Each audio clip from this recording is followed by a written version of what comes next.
Hello and we'll start with the government budget. Government budget हम लोग ने पढ़ा था कि क्या होता है। तो एक फाइनेंशियल स्टेटमेंट होती है जो गवर्नमेंट की रिसीट्स और पेमेंट्स का रिकॉर्ड रखती है। ऐसी रिसीट्स एंड पेमेंट्स जो उसने प्लान किया है कि वो इस साल करने वाला है। तो गवर्नमेंट बजट को कैसे डिफाइन करते हैं? तो it is an annual statement showing item wise estimates of receipts and payments which have to be done during a fiscal year. Fiscal year क्या है? ऐसा ईयर जिसके लिए आप टैक्सेस देंगे। तो जब हम गवर्नमेंट बजट कहते हैं तो फाइनेंशियल स्टेटमेंट बोल दिया। क्या है? Item wise receipts and payments दिखाता है एंड किसके लिए? For one physical year. फिर हम लोग ने कहा था कि बजट जो है वो अलग अलग गवर्नमेंट्स बनाती हैं। सेंट्रल गवर्नमेंट बनाती है पूरे कंट्री के लिए, स्टेट गवर्नमेंट बनाती है अपने पर्टिकुलर स्टेट के लिए, इसी तरह से डिस्ट्रिक्ट गवर्नमेंट्स बनाती हैं। लेकिन हमें सिर्फ पढ़ना है यूनियन बजट, जो कि कौन बनाता है? तो that is the central government, और उसको पार्लियामेंट में प्रेजेंट किया जाता है बाय द फाइनेंस मिनिस्टर। और उसके बाद जब उसकी प्रेसिडेंट की साइन हो जाती है तो वो पास हो जाता है। फिर हम लोग ने किया था द ऑब्जेक्टिव्स।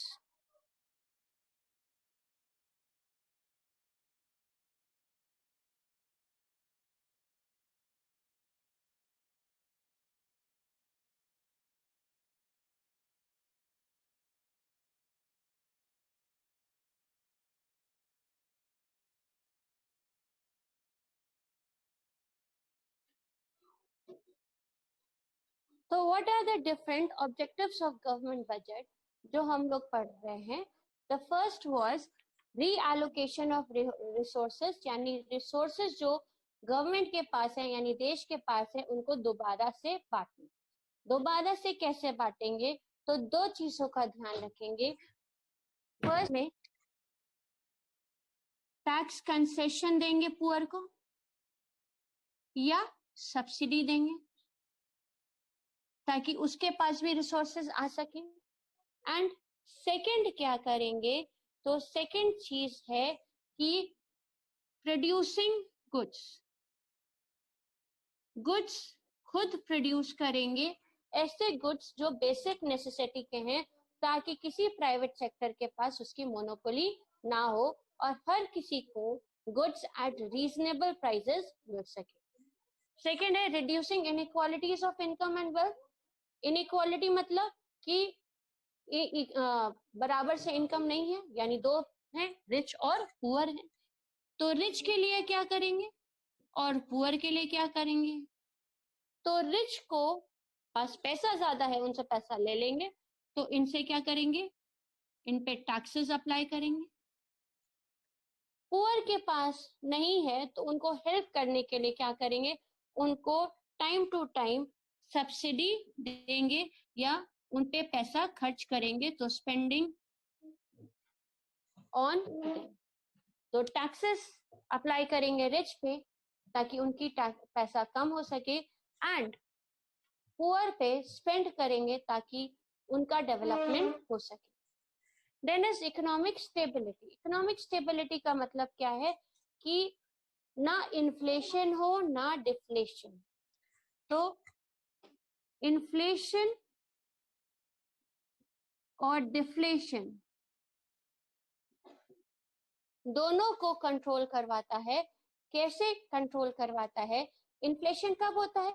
जब एग्रीगेट डिमांड ज्यादा हो जाती है एग्रीगेट सप्लाई से, यानी लोगों के पास बहुत पैसा हो गया, तो पैसा ज्यादा है, डिमांड ज्यादा है, इसीलिए इन्फ्लेशन होता है, चीजों के दाम बढ़ने लग जाते हैं।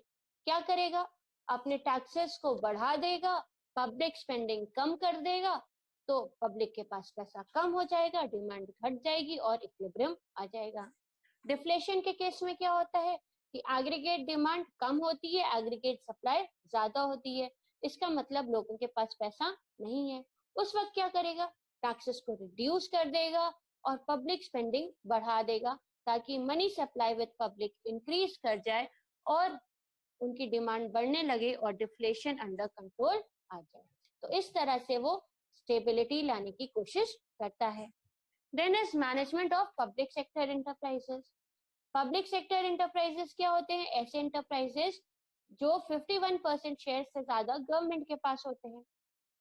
ये गवर्नमेंट का इंपॉर्टेंट सोर्स ऑफ रेवेन्यू है, तो इसको कंट्रोल करने के लिए गवर्नमेंट टाइम टू टाइम उनको फाइनेंशियल हेल्प देती है ताकि वो इनका इंफ्रास्ट्रक्चर बढ़ सके, उनका प्रोडक्शन बढ़ सके, क्योंकि जब इंफ्रास्ट्रक्चर बढ़ेगा तभी प्रोडक्शन बढ़ेगा, तभी प्रॉफिट बढ़ेगा, और जब प्रॉफिट बढ़ेगा तभी गवर्नमेंट का रेवेन्यू बढ़ेगा। देन आता है इकोनॉमिक ग्रोथ। इकोनॉमिक ग्रोथ कैसे आती है? तो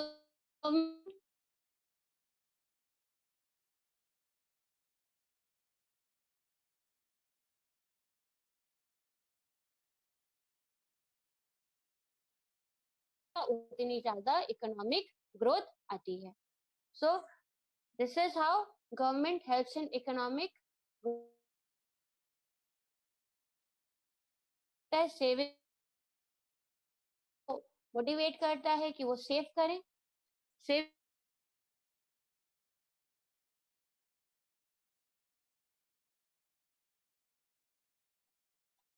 invest money in capital goods, उसको इन्वेस्टमेंट कहते हैं।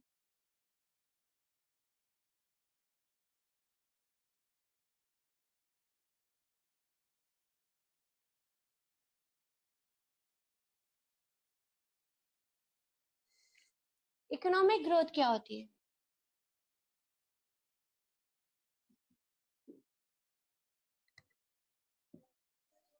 तो हम लोग ने पढ़ा था कि इकोनॉमिक ग्रोथ कब होती है? जब नेशनल इनकम बढ़े। नेशनल इनकम कब बढ़ेगा? जब जीडीपी बढ़ेगा, ग्रॉस डोमेस्टिक प्रोडक्ट बढ़ेगा, यानी ज्यादा नंबर ऑफ प्रोडक्ट्स बनेंगे। प्रोडक्शन के लिए क्या चाहिए? अच्छा इंफ्रास्ट्रक्चर चाहिए। ये इंफ्रास्ट्रक्चर कैसे बनेगा? जब हम इसमें पैसा लगाएंगे, यानी इन्वेस्टमेंट्स करेंगे। ये इन्वेस्टमेंट्स आते कहाँ से? ये इन्वेस्टमेंट्स आते कहाँ से हैं? तो ये इन्वेस्टमेंट्स आते हैं सेविंग्स से। पब्लिक जो पैसा सेव करती है, बैंक वही पैसा लोन की तरह फर्म्स को देते हैं, जिससे इन्वेस्टमेंट्स होती है। इस इन्वेस्टमेंट से इंफ्रास्ट्रक्चर बिल्डअप होता है, जिससे प्रोडक्शन बढ़ता है, और प्रोडक्शन बढ़ता है तो इनकम बढ़ती है। तो this is how the budget helps in bringing economic growth. Reducing regional disparities. Regional disparity का मतलब है रीजन का डिफरेंसेस। रीजन वाइज डिफरेंसेस क्या होंगे? तो कुछ एरियाज होंगे जो डेवलप्ड होंगे, कुछ एरियाज होंगे जो अंडर डेवलप्ड होंगे। अब बजट क्या करता है? अंडर डेवलप्ड एरियाज को डेवलप करने के लिए कुछ प्रमोशन करता है, और उस प्रमोशंस का नाम होता है स्पेशल इकोनॉमिक जोन्स बनाता है, ताकि फर्म्स जो है यहाँ प्रोडक्शन कर सके। यहाँ पे क्या देगा वो? तो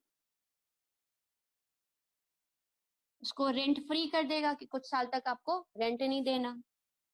और क्या कर देगा? तो टैक्स हॉलीडे कर देगा, कुछ टाइम तक आपको जो यहाँ पे अपनी फर्म्स खोलते हैं उनको टैक्स हॉलीडे यानी टैक्सेस नहीं देने। इसके अलावा वो क्या दे सकता है? तो कुछ चीजों की सब्सिडी दे सकता है, यानी आधा दाम खुद दे देगा। लो रेट्स पे इलेक्ट्रिसिटी वाटर सप्लाई दे देगा। इस तरह से ये इन अंडर डेवलप्ड एरियाज में को डेवलप करने के लिए इस तरह की चीजें करता है, ताकि यहाँ भी फैक्ट्रीज एस्टैब्लिश हो सके और इन एरियाज का भी डेवलपमेंट हो सके। So this is how the budget helps in bringing out policies for the development of the underdeveloped areas.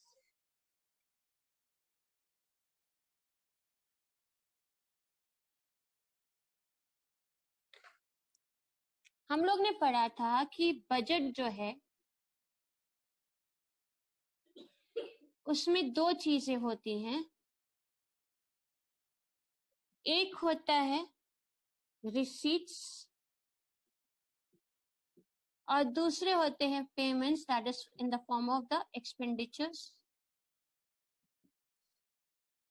Receipts दो तरह की होती हैं, एक को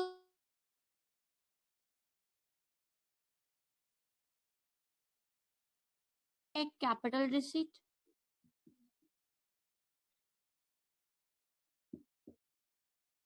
अब रिसीप्ट क्या होता है? जो भी गवर्नमेंट को पैसा आता है, जो भी गवर्नमेंट को पैसा आता है वो हो गया रिसीट्स। तो जितना भी इनफ्लो है,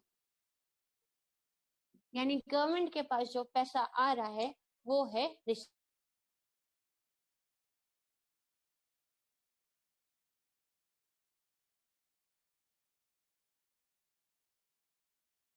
ना एसेट घटता है,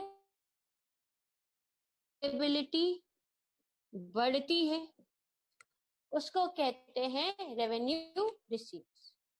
no decrease in asset, no increase in liability, then it is a revenue receipt. Capital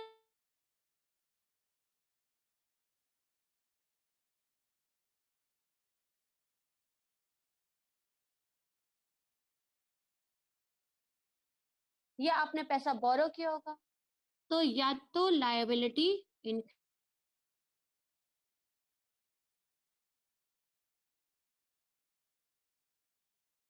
ma'am video lag कर रहा है।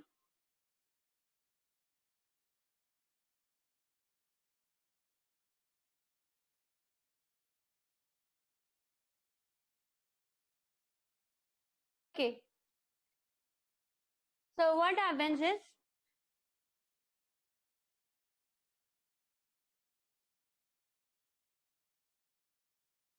बट कैपिटल रिसीट में क्या होगा, या तो एसेट घटेगा यानी आपने सेल ऑफ एसेट्स किया होगा, या आपने कुछ बोरोइंग किया होगा यानी लायबिलिटी इंक्रीज होगा, तो वो कहलाता है कैपिटल रिसीट। अब आता है what are the sources of revenue receipts. तो रेवेन्यू रिसीट्स के दो सोर्सेज हैं, एक है टैक्सेस एंड दूसरे हैं non tax items. Okay, one is taxes and the other is the non-tax items. Now, what is a tax? Tax एक तरह की compulsory payment है जो लोग करते हैं to the government बिना किसी goods और services की डिमांड किए। एक तरह का compulsory payment जो लोग करते हैं, किसको करते हैं? To the government बिना किसी चीज की उम्मीद किए, that is known as a tax. So how will you define a tax? So tax को define इस तरह से करते हैं, it is a compulsory payment made to the government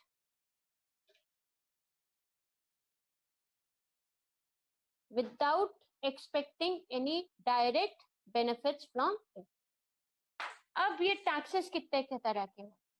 तो ये taxes दो तरह के होते हैं, one is the direct tax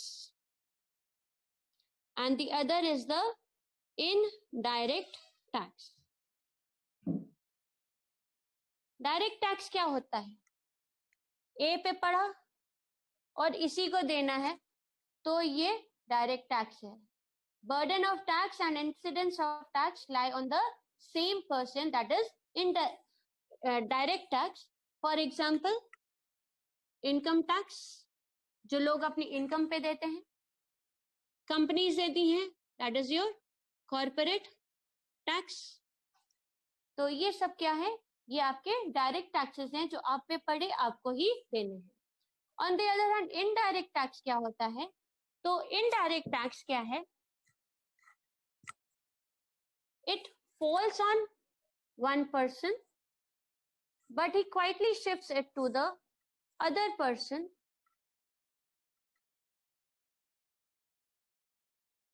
का बर्डन किसी और पे शिफ्ट कर दिया, that is known as an indirect tax. For example, VAT, that is value added tax, GST, goods and services tax. तो ये पड़ता किस पे है? ये पड़ता प्रोड्यूसर पे है और प्रोड्यूसर धीरे से इसको शिफ्ट कर देता है to the consumer. So these are known as the indirect taxes. So direct tax and indirect tax.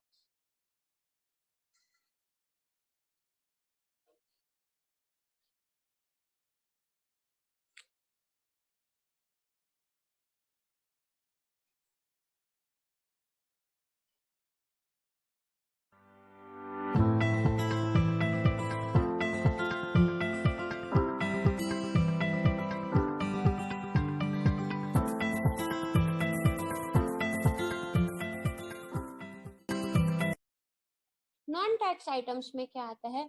तो सबसे पहले आता है इंटरेस्ट. गवर्नमेंट ने किसी को लोन दिया होगा तो उसके बदले में उसको टाइम टू टाइम इंटरेस्ट मिलता है. That is also source of revenue. तो first is interest which the government receives on account of loan given to other states और अदर पब्लिक. तो इंटरेस्ट हुआ. सेकेंड आता है प्रॉफिट्स एंड डिविडेंड.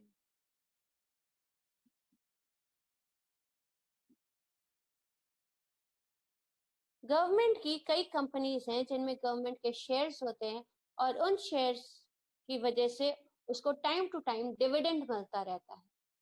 इसी तरह से गवर्नमेंट कंपनी जब प्रॉफिट कमाती है तो वो भी उसको मिलता है. So that is also a source of revenue for the government. Then third होता है फीस. गवर्नमेंट जब भी कोई काम करती है उसके लिए कुछ फीस चार्ज करती है और इसी को कहा जाता है फीस. लाइक कोर्ट का काम होगा तो कोर्ट फीस, रजिस्ट्रेशन फीस, फिर आपका जाके इंपोर्ट फीस, इस तरह की अलग अलग फीस चार्ज करती है. देन लाइसेंस फी. जब गवर्नमेंट किसी चीज को इस्तेमाल करने की परमिशन आपको देती है, that is known as a licence fee. Like आपके पास गाड़ी चलाने का लाइसेंस है तो उसके लिए आपको पैसा देना पड़ा उस लाइसेंस को लेने के लिए. So that is your licence fee. So licence fee क्या है? It is payment charge by the government to grant permission for something. तो ये लाइसेंस फीस है. इसके बाद आता है fines and penalties. Fines and penalties क्या होते हैं? जब आप गवर्नमेंट का कोई रूल तोड़ते हैं तो आप पे फाइन इम्पोज होता है और उसके लिए आपको कुछ पेनाल्टी देनी पड़ती है. बिना हेलमेट के जाइए, पकड़े जाएंगे, फाइन लगेगा. गाड़ी बिना पेपर्स के चला रहे हैं तो आपकी पेनाल्टी इम्पोज होती है. तो fines and penalties are payments which are imposed by the government for breaking the laws of the government. इसके बाद आते हैं SGRs. SGRs क्या होते हैं? तो अगर कोई एक पर्सन है और वो बिना अपनी विल बनाए, बिना अपनी वसीयत करे मर जाता है और उसका कोई नॉमिनी नहीं है, उसका कोई लीगल हेयर नहीं है, तो वो प्रॉपर्टी किसकी हो जाएगी? वो प्रॉपर्टी गवर्नमेंट की हो जाएगी. That is known as SGRs. If a person dies before leaving his will and he does not have any legal heir, कोई उसका वारिस नहीं है, तो उसकी जो प्रॉपर्टी है वो किसकी हो जाएगी? वो SGRs के थ्रू गवर्नमेंट की हो जाएगी. So that is another source of the revenue for the government. Then आता है नंबर 7, ग्रांट्स एंड गिफ्ट्स. दूसरे देशों के कुछ लोग आते हैं, वो गिफ्ट्स देते हैं, या किसी और, या WHO ने या वर्ल्ड बैंक ने कुछ पैसा दिया, तो all those gifts and grants जिसके बदले में गवर्नमेंट को कुछ नहीं देना पड़ता, that is also a source of revenue for the government. Then आता है फोर फीचर्स.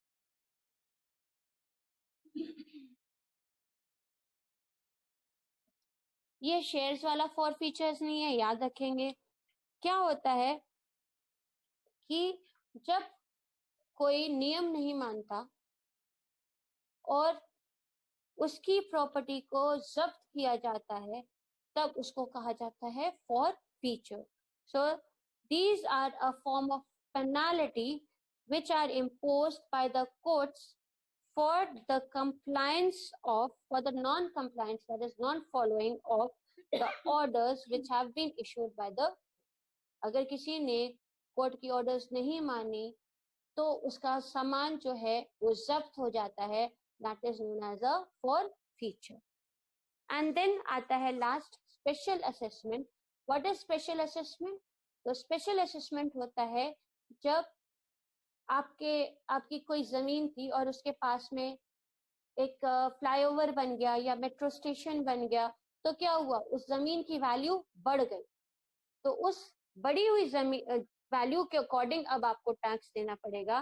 पहले आप 1 लाख के हिसाब से टैक्स देते थे, अब वो जमीन की वैल्यू बढ़ के 10 लाख हो गई, तो अब 10 लाख के हिसाब से आपको टैक्स देना पड़ेगा. उसको कहा जाता है special assessment. So it refers to the payment made by owners of those properties whose value has been appreciated due to the development activities of the government. इसको कहते हैं special assessment. So these are the sources of non tax revenue. इसको जल्दी से इसके नाम